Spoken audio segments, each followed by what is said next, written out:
বুধবার 25শে জুনের পত্রিকার শিরোনাম নিয়ে চলে আসলাম আপনাদের মাঝে। আজকের শিরোনাম হচ্ছে বাংলাদেশে অবাধ সুষ্ঠু নির্বাচন চায় চীন। বাংলাদেশে নির্বাচিত নতুন সরকারের সঙ্গে কাজ করতে চীন অধীর আগ্রহে অপেক্ষা করছে বলে জানিয়েছেন বিএনপি মহাসচিব মির্জা ফখরুল ইসলাম আলমগীর। সুনির্দিষ্ট তথ্যের দুর্নীতির মামলা দুর্নীতি দমন কমিশন দুদক চেয়ারম্যান ডক্টর মোহাম্মদ আব্দুল মোমেন বলেছেন, যুক্তরাজ্যের ক্ষমতাসীন লেবার পার্টির পার্লামেন্ট সদস্য এমপি সাবেক মন্ত্রী টিউলিপ সিদ্দিককে হয়রানি নয়, বরং সুনির্দিষ্ট দুর্নীতির মাধ্যমেই তার নামে মামলা করা হয়েছে। মদ ঠেকাতে ব্যর্থ হলে পুলিশের বিরুদ্ধে ব্যবস্থা। আসামি ধরতে বাড়িতে হানা দেওয়া, দরজা ভাঙা বা কিছু করা এই ধরনের ঘটনা কোনোভাবেই গ্রহণযোগ্য নয়। কেউ যেন কোনো অপরাধীকে ধরার জন্য না যায়। ইসরায়েল মাত্রা ছাড়িয়ে যাচ্ছে। মার্কিন প্রেসিডেন্ট ডোনাল্ড ট্রাম্প জানিয়েছে, ইসরায়েলের সাম্প্রতিক পদক্ষেপ বিষয়ে তিনি একেবারেই খুশি নন। নাট্য শীর্ষ সম্মেলন যাওয়ার আগে সাংবাদিকদের সঙ্গে আলাপ করলে তিনি একথা বলেন। মাহাথির মোহাম্মদ হাসিনাকে উৎখাতের সেই ঐক্য কোথায়? দারিদ্র মোচনের প্রধান উপদেষ্টা ডক্টর মোহাম্মদ ইউনূসের কাজের প্রশংসা করলেও বাংলাদেশের বর্তমান রাজনৈতিক উত্তর পূর্ব নিয়ে খুব বেশি আশাবাদী নন মালয়েশিয়ার সাবেক প্রধানমন্ত্রী মাহাথির মোহাম্মদ।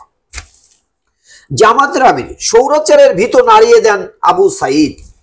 হাসিনার বিরুদ্ধে অভিযোগ গঠনের শুনানি 1 জুলাই। কলম্বোয় সিরিজ মীমাংসার টেস্ট আজ শুরু। যুদ্ধবিরতির মাঝেও হামলা। ইরান বিরতি লঙ্ঘন করেছে, এবার কাঁপবে তেহরান, 2 মন্ত্রীর হুঁশিয়ারি।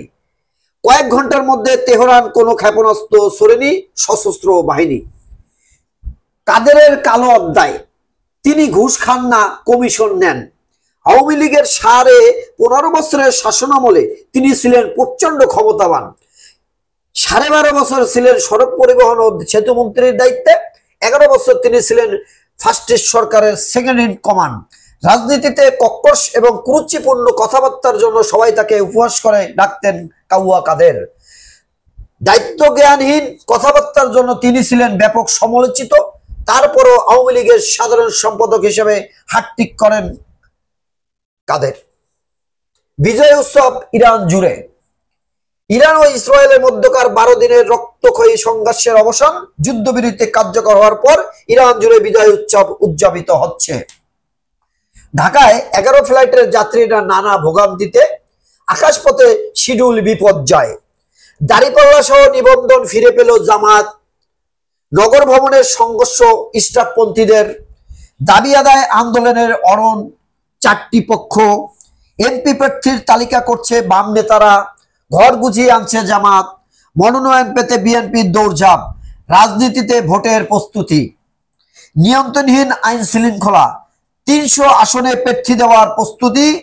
আত্মপ্রকাশ শুরু থেকেই জুলাই বিপ্লবীর রাজনৈতিক দল জাতীয় নাগরিক পার্টির এনসিপি লক্ষ্য 300 আসনে একক প্রার্থী দেওয়া।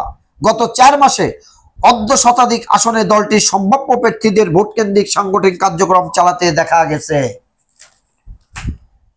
বাড়ছে মন্দ ঋণ ও প্রভিশন ঘাটতি।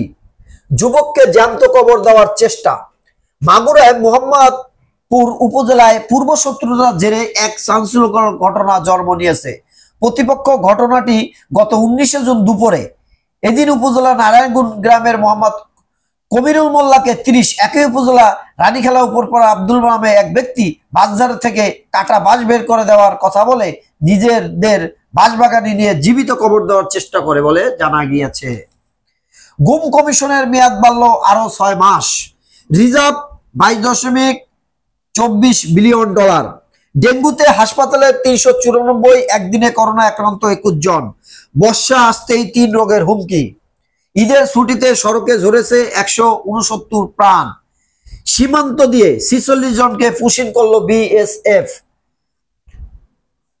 প্রিয় দেশবাসী, আপনারা যারা পেপার পত্রিকা পড়তে পারেন না, দেশের খবর জানতে পারেন না, তাদের জন্য আমার এই চ্যানেলটি, আপনার চ্যানেলটি সাবস্ক্রাইব করে রাখতে পারেন। দেশ বিদেশের সব সংবাদ নিয়ে মাঝে মধ্যে আসবো ইনশাল্লাহ।